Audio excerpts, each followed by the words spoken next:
Hi friends, video ரொம்ப லேட்டாக போகிறதுக்கு ரொம்ப சாரி ஃப்ரெண்ட்ஸ். வாங்க வீடியோக்குள்ளே போகலாம். எனக்கே உயிரானவள் எபிசோடு 39. அவள் தலையில் கொட்டிய கௌசிக், நீ நினைக்கிற மாதிரிலாம் இல்லை, உனக்கு சம்மதம் இல்லாமல் நான் தொடக்கூட மாட்டேன் என்று சொல்லி அவளை படுக்கையில் அமுக்கி அவனும் அவளை அணைத்து கண்களை மூடினான்.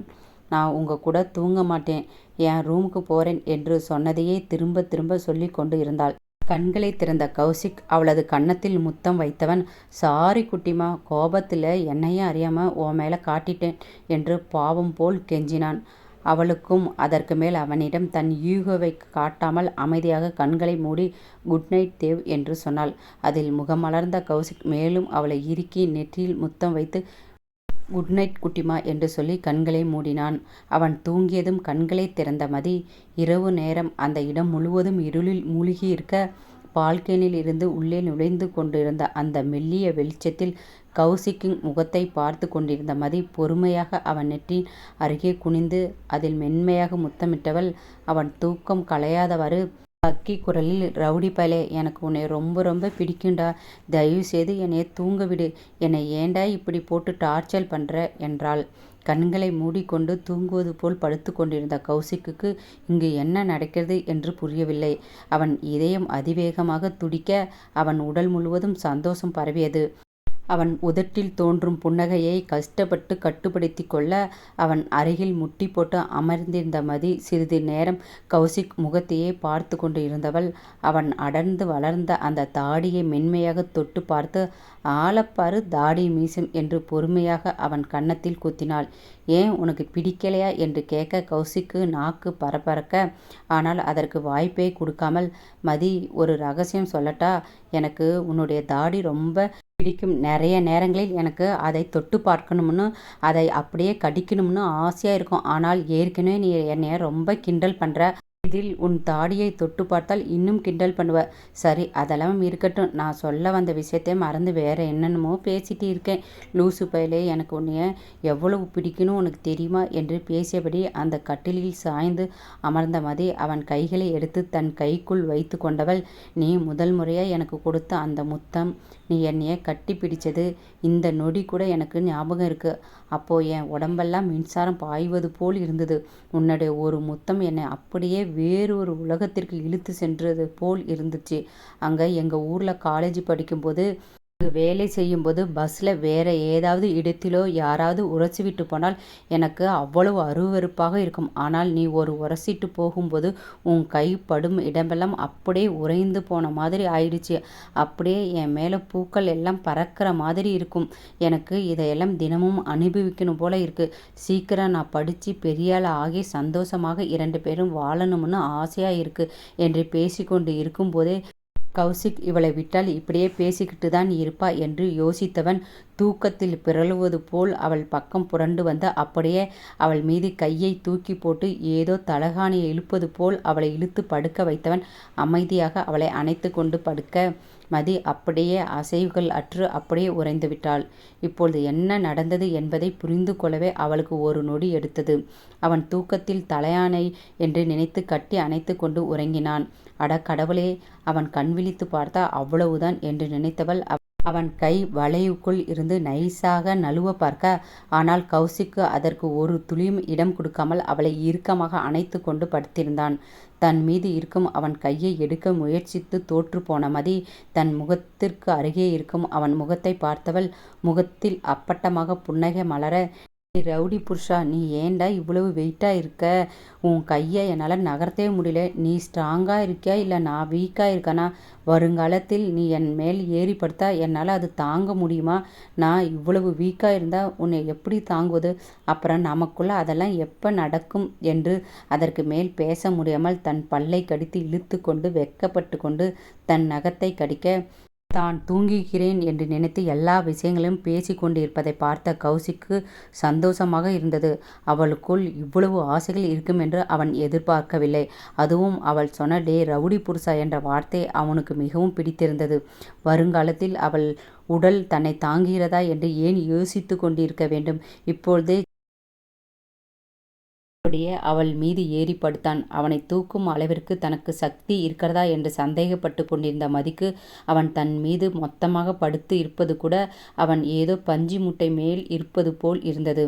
அவனை தள்ளிவிட நினைக்க அவளால் கௌசிக்க ஒரு இன்ச்சு கூட அசைக்க முடியவில்லை. அவன் ஏதோ பாறாங்கல் போல் அவள் மீது ஏறி படுத்து கொண்டிருந்தான். டே கிறுக்கு பயலே, எழுந்திருடா, ஏண்டா இப்படி பண்ற என்றாள். ஆனால் அவள் சொல்வது எதற்கும் அசையாமல் படுத்து கொண்டிருந்த கௌசிக் சீராக மூச்சுக்காற்று அவள் கழுத்தை உரசி கொண்டிருக்க, அவன் மூச்சுக்காற்று தரும் மாயாஜாலத்தில் மதி அதற்கு மேல் பேசாமல் அப்படியே ஆஃப் ஆகிவிட்டாள். நொடிகள் நிமிடங்களாக கரைய கௌசிக் அடியில் படுத்து கொண்டிருந்த மதிக்கு ஏதோ பாதுகாப்பான இடத்தில் இருப்பது போல் இருந்தது. இனி தான் எதை பற்றியும் கவலைப்பட வேண்டாம் என்னும் விதமாக தன் கண்ணை மூடி அவள் தூங்க ஆரம்பித்தாள். தன் மூச்சு காற்றால் அவளை உரசி கொண்டிருந்த கௌசிக் அவள் கண்களை மூடி உறங்க ஆரம்பித்ததை உணர்ந்தவன் லேசாக அவள் பக்கத்தில் சரிந்து படுத்து அவளை இழுத்து தன் மார்பின் மீது போட்டு கொண்டு தட்டி கொடுத்தான். அவள் மூச்சுக்காற்று சீராக வருவதை உணர்ந்த பிறகுதான் கண்களை திறந்து அவள் முகத்தை பார்த்த கௌசிக், சீக்கிரம் எல்லாமே சரியாகிவிடும். நீ எதிர்பார்த்தபடி நம்முடைய வாழ்க்கை சந்தோஷமாக இருக்கும் என்று தன் மனதில் நினைத்து கொண்டு அவள் தலையை வருடிவிட்டவன் அவள் நெற்றியில் முத்தமிட்டு அவளை தூங்க வைக்க ஆரம்பித்தான். அடுத்த நாள் காலை எப்பொழுதும் 6 மணிக்கு கண் விழிக்கும் கௌசிக் சூரியன் சுல்லென்று கண்ணில் படும் வரை தூங்கிக் கொண்டிருந்தான். மதி இரவு தாமதமாக தூங்கியிருந்தாலும் நேரமாக 5 மணிக்கு எழுந்தவள் அவனது தூக்கம் கலையாதவாறு அவனிடமிருந்து சத்தம் போடாமல் எழுந்து அவன் நெற்றியில் மயில் இறகு போல் பட்டும் பாடாமல் முத்தம் வைத்து சில நிமிடங்கள் அவனது முகத்தை ரசித்தவள் அவளது அறைக்கு சென்று குளித்து முடித்து இருவருக்கும் இருவேளை சமையல் செய்ய ஆரம்பித்தாள். கௌசிக்கின் காதில் மெல்லிய காற்று வீசி திரும்பி வேறு பக்கம் பார்த்து படுத்தான். அவனை இடுப்பில் கை வைத்து எப்படி இவரை எழுப்புவது என்று யோசித்து மெல்ல அவன் பக்கம் சென்று அவனின் பாதத்தில் விரல் கொண்டு குறு குறு செய்தாள். அதில் தெளிவானவன் போர்வையை போர்த்தி மீண்டும் படுத்தான். காலேஜ் போக டைம் ஆச்சு, இன்னும் தூங்குறாரே என்று புலம்பிவிட்டு பாத்ரூமில் இருந்து ஒரு மக்கில் தண்ணீர் எடுத்து வந்து போர்வையை விலக்கி முகத்தில் தண்ணீர் ஊற்ற போன அடுத்த நொடி அவள் படுக்கையில் விழுந்து அவள் மேல் தண்ணீர் எல்லாம் விழுந்து இருந்தது. என்ன நடந்தது என்று புரியாமல் முகத்தில் இருக்கும் தண்ணீரை துடைத்துவிட்டு பார்க்க மதி நெருக்கத்தில் கௌசிக் இருந்தான். அவனை அதிர்ந்து பேசாமல் பார்க்க, ஹாய், குட் மார்னிங் மேடம் என்று சொல்லி கண்ணடித்தான். அதில் எச்சில் விழுங்கி அவனிடம் இருந்து விலகப் போனவள் இரு பக்கமும் கைகளால் லாக் செய்தவன், எங்கே போற என்றான். என்ன பண்ணுறீங்க என்று திணறியபடி கேட்டவள், நீ என்ன பண்ண நினைச்ச? அது உங்களை எழுப்ப வந்தேன் என்று சொல்லி படுக்கையில் இருந்து எழுந்திருக்க முயன்றாள். இப்படி தான் உங்கள் ஊரில் புருஷனை எழுப்புவாங்களா என்று கேட்டு அவள் முகத்தில் இருந்த தண்ணீர் துளிகளில் விரல் கொண்டு துடைத்தான். அது சும்மா, நான் உங்களை எழுப்ப பார்த்தேன், ஆனால் நீங்கள் தான் தூங்கிட்டே இருந்தீங்க. எப்படி காதில் ஊதுறது, காலில் கிசு கிசு மூட்டுறதுமா? அவனை ஆச்சரியமாக பார்த்தவ, அப்போ நீங்கள் அப்போவே முழிச்சு இருந்திருக்கீங்க. எஸ், நீ உள்ளே வரும்போதே சரி நம்ம பொண்டாட்டி ரொமான்டிக்காக காஃபி போட்டு வந்து மாமா நேரமாச்சுன்னு எழுப்புவான்னு பார்த்தா சின்ன புள்ள மாதிரி பண்ணிட்டு இருக்க என்று சொல்லி அவள் கன்னத்தை கடித்தான். அதை சற்றும் எதிர்பார்க்காதவள், வழியில் வலிக்குது. எதுக்கு கடிச்சுங்க? அது காலையில் பசி இப்போவே வந்துடுச்சு, அதனால் உன்னை இட்லின்னு நினச்சி கடிச்சேன் என்று சொல்லி அவளது நெற்றியில் இருந்த முடியை எடுத்து காதுக்கு பின்னால் ஒதுக்கினான். அதில் அவனை முறைத்தவள், ஓஹோ எல்லாம் தெரியுமே என்று சொல்லி அவனிடமிருந்து நழுவ பார்த்தாள்.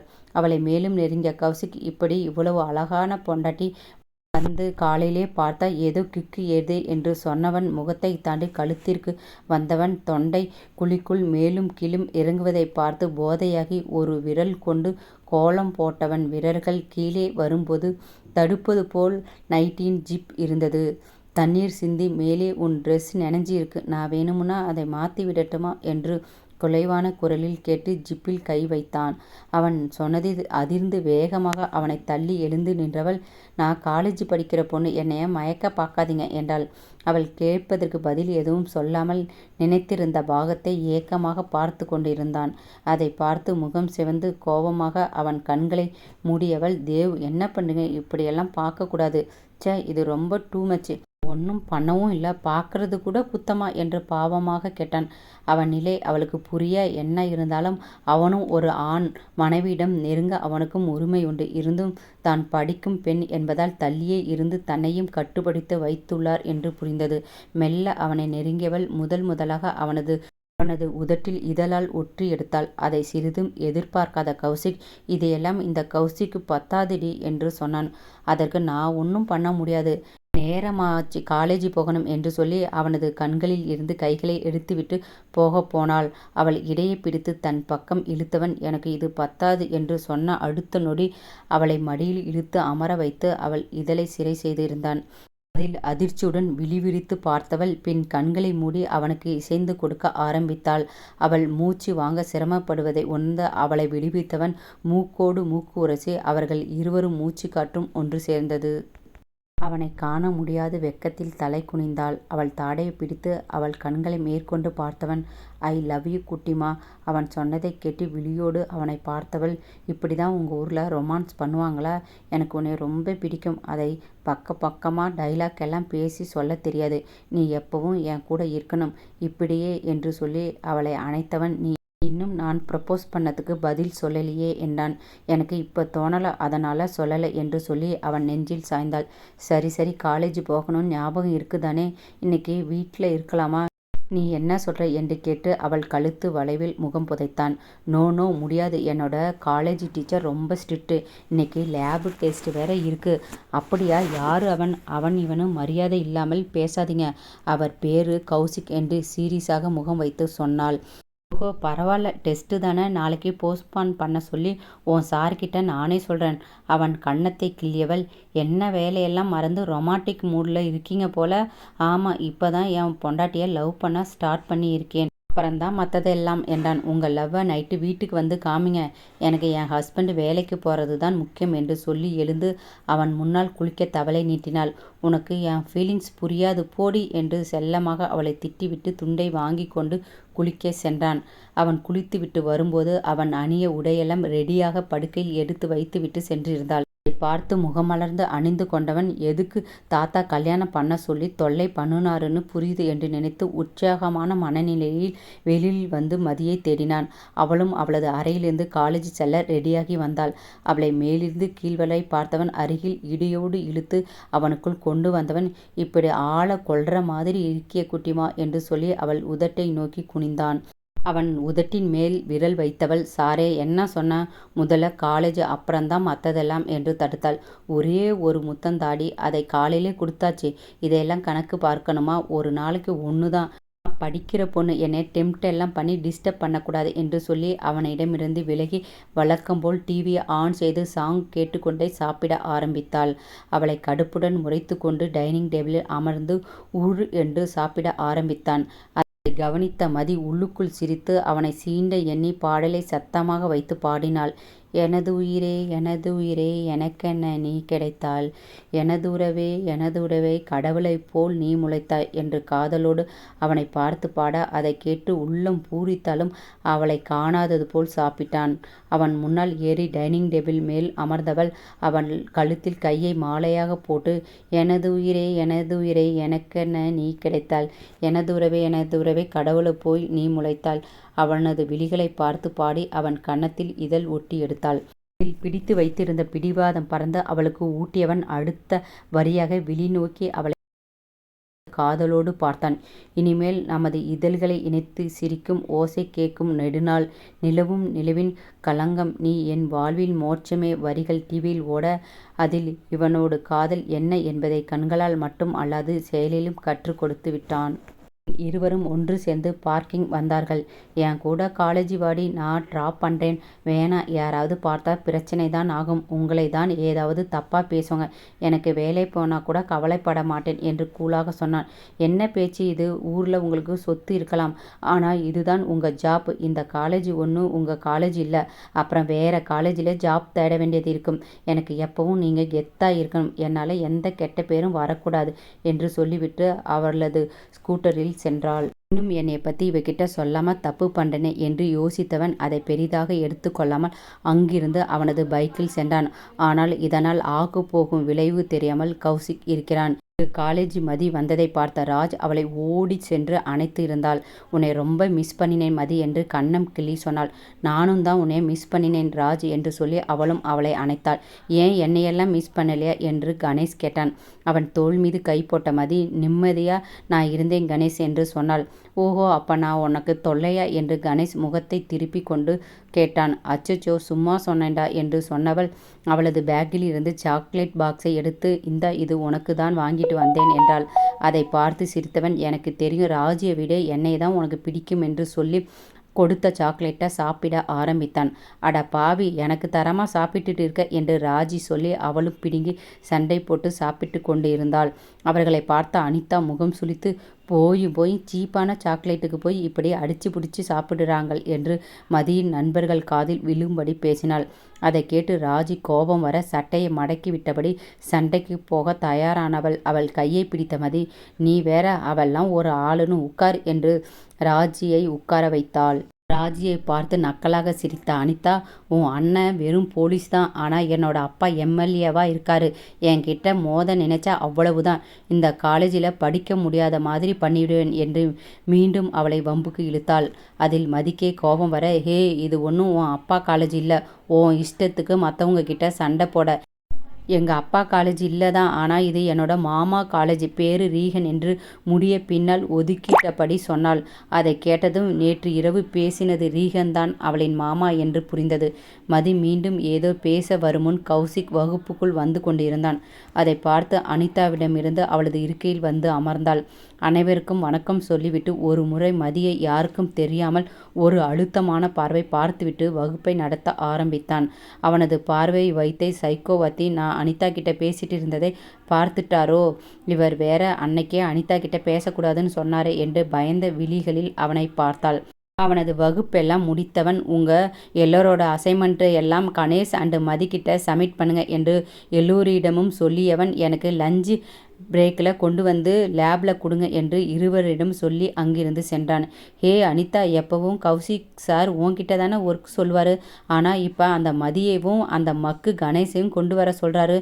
அனிதா பின்னால் அமர்ந்திருந்த இன்னொருவள், ஆமாம், இப்போ மதி தானே இன்டர்னலில் கிளாஸ் ஃபஸ்ட்டு என்று அனிதாவை கடுப்பேற்றினாள். அதில் கடுப்பான அனிதா எழுந்து நின்றவள், நான் தான் இன்னும் கிளாஸோட லீடர், ஸோ என்கிட்ட தான் அசைன்மெண்ட்டை தரணும் என்று மிரட்டும் குரலில் சொன்னாள். அதை கேட்ட மதிக்கு சந்தோஷம்தான், ஏனென்றால் கௌசிக் தன்னை திட்டதான் அழைத்து இருப்பான் என்று அவளுக்கு தெரியும். அதனால் அனிதா சொன்னதற்கு எந்த ரியாக்ஷனும் இன்றி ராஜி தோளில் சாய்ந்தபடி கொடைக்கானல் சாக்லேட்டை ரசித்து சாப்பிட்டு கொண்டு இருந்தாள். அதில் இன்னும் கடுப்பானவள் கணேஷை பார்த்து, நீ என் கூட அசைன்மெண்ட் எல்லாம் தூக்கிட்டு வரணும் என்று சொடக்கு போட்டு சொன்னாள். கணேஷ் எதுவும் பேசாமல் அமைதியாக இருந்தான். அதை கவனித்த மதி, டே கணேஷ், நீ ஏன் ஃபீல் ஆகுற, உனக்கு என்ன, அவங்க உன்னை மக்குன்னு சொன்னதுனாலயா இப்படி இருக்கியா? ஆமாம் மதி, நான் எங்கள் ஊரில் ரொம்ப நல்லா படிப்பேன், குரு கிட்ட கேளு, ஆனால் இங்கே பாடம் எல்லாம் இங்கிலீஷில் இருக்குது. அப்புறம் தினமும் பார்ட் டைம் வேலைக்கு போயிட்டு ரூமு போய் படிக்க முடியல. எனக்கு போன வருஷம் அரியர் இன்னும் இருக்குது, இப்போ சீக்கிரம் சம்மு எக்ஸாம் ஸ்டார்ட் ஆக போகுது என்று சோகமாக சொன்னான். முதுகில் தட்டி கொடுத்தவள், எனக்கு தான் இங்கிலீஷ் அவ்வளவா வராது, இருந்தும் ட்ரை பண்ணுறேன், அப்புறம் நமக்குன்னு ஒரு நியூ ஐடியா நானும் குருவும் பண்ணி இருக்கோம் என்று சொல்லி அவளது ஐடியாவை சொன்னாள். ஹேய் சூப்பர்ப்பா என்று சந்தோஷமானவன், ஓ, நீங்கள் 3 பேரும் படித்து பாஸ் பண்ணுனா என் அண்ணன் என்னைய தொல்லை பண்ணுவானே, எனக்கு இந்த படிப்பு எல்லாம் செட் ஆகாது என்று ராஜி சொன்னாள். அவளை முறைத்து பார்த்த மதி அவளுக்கு மட்டும் கேட்கும் குரலில், உனக்கு கார்த்திக் சார் வேணுமா வேண்டாமா, நீ பாஸ் பண்ணி டிகிரி வாங்கினால்தான் உனக்கு ஓகே சொல்வார் என்று சொன்னாள். விழி அகலாது அதிர்ச்சியோடு பார்த்து, என்ன சொல்கிற மதி என்றாள். நான் கரெக்டாக தான் சொல்கிறேன், இன்னும் 2-3 வருஷம் தானே, பாஸ் பண்ணுறதுக்காவது படி, நம்ம 4 பேரும் சேர்ந்து படிக்கலாம் என்று சொன்னாள். மதி எந்த நோக்கத்தில் அப்படி சொல்கிறாள் என்று ராஜிக்கு புரியாவிட்டாலும் அவள் சொல்வதை செய்து காட்டி கார்த்திக்குடன் சேர வேண்டும் என்று நம்பிக்கை தோன்ற, ஓகே, ஆனால் அதுக்காக படின்னு சொல்லி எந்நேரமும் டார்ச்சர் பண்ணக்கூடாது என்றாள். தட் இஸ் மை கேர்ள் என்று கன்னத்தை கிள்ளினாள். மதியம் சாப்பிடும் நேரம் வர அனிதா அனைவரின் அசைன்மெண்ட்டை வாங்கி கொண்டு கணேஷுடன் லேப் பக்கம் வந்திருந்தாள். அங்கு மதி வருவாள் என்று எதிர்பார்த்தவன் அனிதாவை பார்த்து புருவம் சுருங்கியவன், உன்னை நான் வர சொல்லவே இல்லையே என்றான். சார், நான் தான் கிளாஸ் லீடர், இந்த ஒர்க்கை எல்லாம் நான் தான் பண்ணுவேன், அதனால் தான் நானே வந்தேன் என்றாள். பட் நான் உன்னோட ப்ரொப்போசர், நான் என்ன சொல்கிறேனோ அதை தான் பண்ணணும், அதை விட்டுட்டு இப்படி அதிக பிரசங்கம் பண்ணுறது எனக்கு பிடிக்காது. உன்னை நான் தானே கிளாஸ் லீடர்னு சொன்னேன், அது இன்னையிலேருந்து இல்லை, நாளைக்கு கிளாஸ் ஓட்டிங் வச்சு கிளாஸ் லீடர் செலக்ட் ஆவாங்க என்று சொன்னதை கேட்டு அதிர்ச்சி ஒரு பக்கம் என்றால் அவன் அவளுடன் வந்த கணேஷ் முன்னால் இப்படி அசிங்கப்படுறோமோ என்ற அவமானம் ஆகி போனது. இனி இப்படி பண்ண மாட்டேன், எப்படி ரெஸ்பெக்ட் பண்ணணும்னு சொல்லி 100 டைம்ஸ் இம்போசிஷன் எழுதிட்டு வா என்றான். சார், இது ஸ்கூலு பனிஷ்மெண்ட் மாதிரி இருக்கு, நான் காலேஜ் ஸ்டூடெண்ட் என்றாள். அப்படியா, உன் அப்பா எம்எல்ஏ தானே, அவரை நாளைக்கு காலேஜுக்கு கூட்டிட்டு வா, அது வரைக்கும் நீ காலேஜ் வரக்கூடாது, நான் இப்போவே பிரின்ஸ்பால் கிட்ட சொல்லி உனக்கு சஸ்பென்ஸ் லெட்டர் தர சொல்கிறேன் என்று சொல்லி சீட்டில் சாய்ந்து இடவலாகமாக ஆடியபடி கேட்டான். கேட்டு கணேஷுக்கே பெரிய அதிர்ச்சி தான். என்ன இவர் சொல்லாமல் வேறு ஸ்டூடெண்ட் ஒர்க் பண்ணதுக்கு இப்படி பனிஷ்மெண்ட் தராரு? வீட்டில் சொத்து பிரச்சனை வேறு இப்போ தான் நடந்து கொண்டு இருக்குது, இதில் காலேஜ் பிரச்சனை என்றால் அப்பா திட்டுவார் என்று அவளுக்கு தெரியும். தலை குனிந்த அனிதா, சாரி சார், இம்போசிஷன் எழுதிட்டு வரேன் என்று சொல்லி சென்றாள்.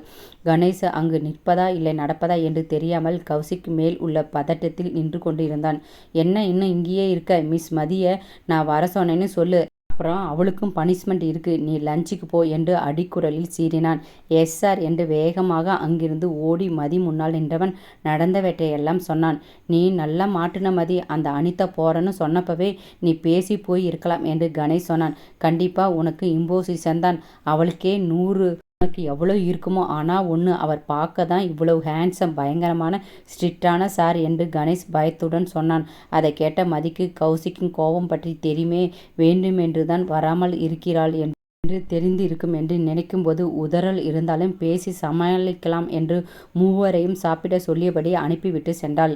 இங்கு அனிதா, எனக்கே இப்படின்னா இவளை எல்லாம் சும்மா விட மாட்டார் என்று சந்தோஷமாக சொல்லி வேண்டா வெறுப்பாக மன்னிப்பு லெட்டர் எழுதினாள். இங்கு கௌசிக், வாங்க மதி மேடம் என்று சொல்லி லேப்டாப்பை க்ளோஸ் செய்துவிட்டு எழுந்து நின்றான்.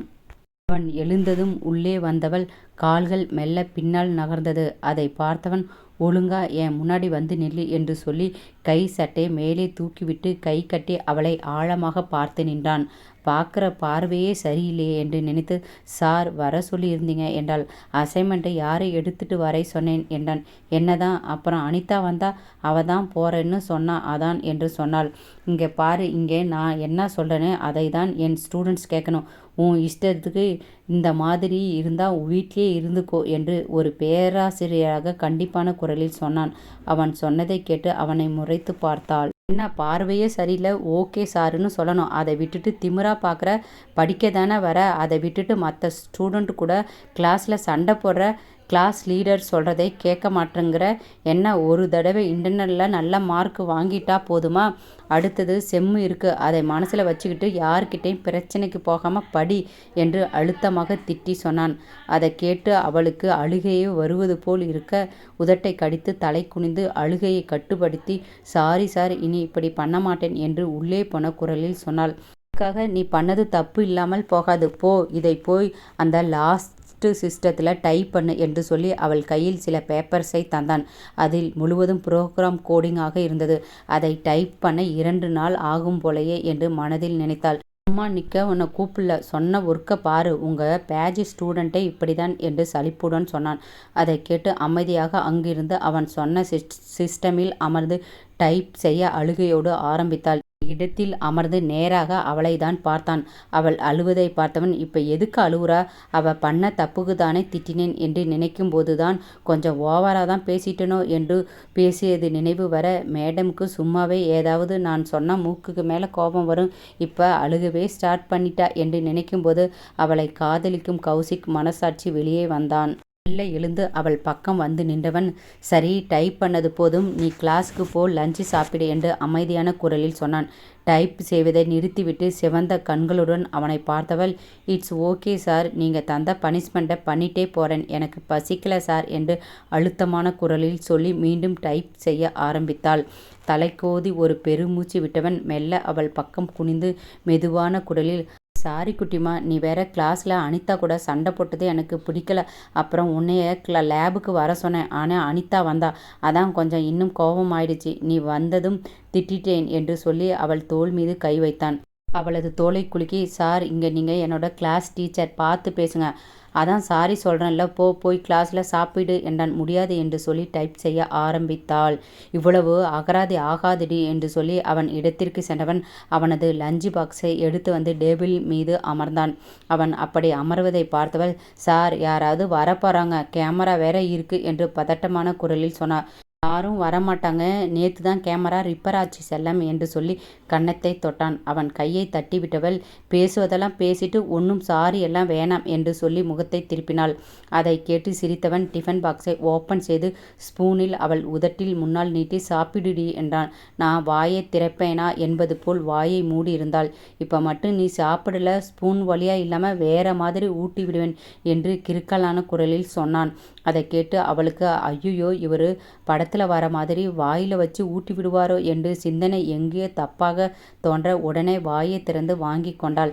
அதை பார்த்து சிரித்தவன் நான் வெறும் கையில் தான் தரேன்னு சொன்னேன், நீ என்ன நினைச்ச என்று குறும்பாக கேட்டு அவளை சீண்டினான். அவளுக்கு முகமெல்லாம் சிவந்து போக அவனை பார்க்க முடியாமல் கண்களை அங்கும் இங்கும் சுழல விட்டாள். ரசித்து பார்த்தவன் கண்களில் அணிந்திருந்த டாப் லேசாக விலகி அவளது உள்ளாடை தெரிந்தது. நல்லா குனிந்து அவளை சரி செய்தவன் ட்ரெஸ் எல்லாம் அப்பப்போ கரெக்டாக இருக்கான்னு பாரு, இருக்க ஒல்லியாயிட்டே போகிற, நல்லா சாப்பிட்டு கொஞ்சம் உடம்பை தேய்த்து என்று சொல்லி அவளுக்கு ஊட்டி விட்டான். நல்லா சாப்பிட்டு உடம்பை தேய்த்து, அப்போ தான் உன்னால் தாங்க முடியும், அப்புறம் நமக்குள்ள அதெல்லாம் நடக்கும் என்று இரு பொருள்பட சொன்னான். அவன் தொட்டு சரி செய்தது அவளுக்கு உடம்பில் ஷாக் அடித்தாற் போல் ஆனது. அதில் அவனை சங்கட்டப்பட்டு அவனை பார்க்காமல் எங்கேயோ பார்த்தவாறு சாப்பிட்டாள். அதையும் கவனித்தவன் ஹேய் குட்டிமா, எனக்கு பசிக்குது, ஊட்டி விடுடி என்று கொஞ்சம் குரலில் கேட்டான். தெரியாது என்று சொல்லி தலை ஆட்டினாள். ஏன் காலையில் நீந்தானே ஊட்டி விட்ட, அது வீடு, எனக்கு தெரியாது, நீந்தான் ஊட்டி விடணும் என்றான். முடியாது, அப்புறம் இது ஒன்றும் கொஞ்சி பேசுகிற இடமில்லை, காலேஜ், யாராவது பார்த்தால் பிரச்சனையாகும் என்று சொல்லி எழுந்தாள். அவள் போது பிடிக்காமல் எங்கே போகிற, இன்னும் நீ டைப்பிங் ஃபினிஷ் பண்ணலை என்றான். இடுப்பில் கை வைத்து அவனை கண்களை சுருங்கி பார்த்தவள் டைப் பண்ண முடியாது, நான் உன் சார், நான் சொல்கிறதை கேட்டுதான் ஆகணும் என்றான். அப்படியா, ஆனால் இப்போ கொஞ்ச நேரத்துக்கு முன்னாடி அப்படி நடந்த மாதிரி இல்லையே என்று கிண்டலாக சொல்லி அங்கிருந்து நடந்தார். நீ வந்து ஊட்டி விட்டால்தான் நான் சாப்பிடுவேன் என்றான். அவன் சொன்னது காதில் விழுந்தாலும் என்னமோ பண்ணுங்க, நான் என் ஃப்ரெண்ட்ஸை பார்க்க போறேன் என்று அங்கிருந்து சென்று விட்டாள். அவளுக்கு தெரியும் அவன் அனிதாவிற்கு தனக்காக தான் இம்போசிஷன் எல்லாம் தந்து இருக்கிறான் என்று. இப்பொழுது அவன் பேசிய போது புரிந்தது. என்ன இவர் துணியெல்லாம் அட்ஜஸ்ட் எல்லாம் சாதாரணமாக பண்ணிவிடுறாரு என்று நினைக்கும் போதே அவளது கை தானாக தோள்பட்டையை வருடி அவளது முகம் மலர்ந்து தனியாக சிரித்து நடந்தாள். என்னம்மா மதி, தனியாக சிரிச்சிட்டு வர என்று கார்த்திக் கேட்டு அவள் முன் நின்றான். அவனை பார்த்ததும் சிரிப்பை மறந்து சார், அது ஒரு காமெடி ஞாபகம் வந்துச்சு அதான் என்று சமாளிக்க முயன்றாள். இல்லையே, முகத்தில் முன்ன இருந்ததை விட சேஞ்சஸ் தெரியுதே என்று சந்தேகமாக சொன்னவன் இந்த வயசில் எல்லா ஃபீலிங்ஸும் வரதான் செய்யும், ஆனால் படிக்கிறத மட்டும் விடக்கூடாது என்று மென்மையான குரலில் அட்வைஸ் செய்தான். அவன் எதை பற்றி சொல்கிறான் என்று புரிய எஸ் சார் என்றால். நல்லா படிக்கிற, அப்புறம் இப்போ இருக்கிற பசங்களை நம்பாத, வீட்டில் எல்லாம் சரியாக உனக்கு பண்ணுவாங்க என்று பொதுவாக சொல்லி அங்கிருந்து கௌசிக் பக்கம் சென்றான். கார்த்திக் தன் நல்லதுக்காக பேசுவது பிடித்திருந்தது. அவன் சொல்லி சென்றதை பார்த்து சிரித்தவள் மனதில் எங்கள் வீட்டில் பார்த்த பையன்தான் எனக்கு கிடைச்சிருக்காங்க சார் என்று தனக்குள் சொல்லி சந்தோஷமாக அங்கிருந்து சென்றாள். லேப் உள்ளே வந்தவன் கண்ணில் ஒரு சிஸ்டம் மேலே அமர்ந்து இருந்த கௌசிக்கை தான் பார்த்தான். டே, என்னடா இங்கெல்லாம் உட்கார்ந்து இருக்க என்று கேட்டு சிரித்து அவன் அருகில் வந்தான். கௌசிக்கு மதி ஊட்டாமல் சென்ற கடுப்பில் இருந்தவனுக்கு கார்த்திக் வந்ததும் இப்போ என்ன, இங்கே எதுக்கு வந்த? அவன் திட்டுவதெல்லாம் அவனுக்கு பழகி போன ஒன்று. நீ சாப்பிடல, ஸ்டாஃப் ரூம் வரல, அதான் நானே உன்னை கேண்டீன் கூட்டிட்டு போக வந்தேன், எனக்கு பசிக்கல. ஏண்டா தங்கச்சிக்கிட்ட வீட்டில் சண்டையா என்று கிண்டல் செய்தான். அவனை எரிக்கும் பார்வை பார்த்தவன் அவளை பற்றி பேசாதடா, சரியான அழுத்தக்காரி, சொல்கிற பேச்சை கேட்கவே மாட்டா என்றான். அதை ஆச்சரியமாக கேட்ட கார்த்திக் நிஜமாவா, உன்னையே ஒரு பொண்ணு எதிர்த்து பேசுகிறானா, சூப்பர்டா மச்சான், நான் சீக்கிரம் தங்கச்சியை பார்க்கணும் என்று ஆர்வமாக கேட்டான். கோபத்தில் இருந்த கௌசிக் அருகில் இருந்த சிஸ்டமை தூக்கி இருந்தான். இப்போ உன் தலையில் போடட்டா இல்லை இங்கிருந்து இப்போவே போறியா என்றான். அவன் தூக்கி போட 100% வாய்ப்பு உள்ளதா, சாரிடா, நீ ஜாலி மூடில் இருக்க, என்ஜாய் பண்ணு என்று சொல்லி அங்கிருந்து பாய்ந்து ஓடினான். இங்கு மதி வகுப்பில் தனியாக அமர்ந்திருந்தாள். கௌசிக் பற்றிய யோசனையில் மூழ்கி இருந்தவள் கண்டிப்பாக சாப்பிட மாட்டாரு, இவ்வளவு வயசாகியும் அப்படி என்ன அடம் என்று நினைத்து சிரித்து அவளது லஞ்ச் பாக்ஸை எடுத்துக்கொண்டு வகுப்பை விட்டு வெளியில் வந்தாள். அதே சமயம் எதிரில் வந்து நின்றாள் அனிதா.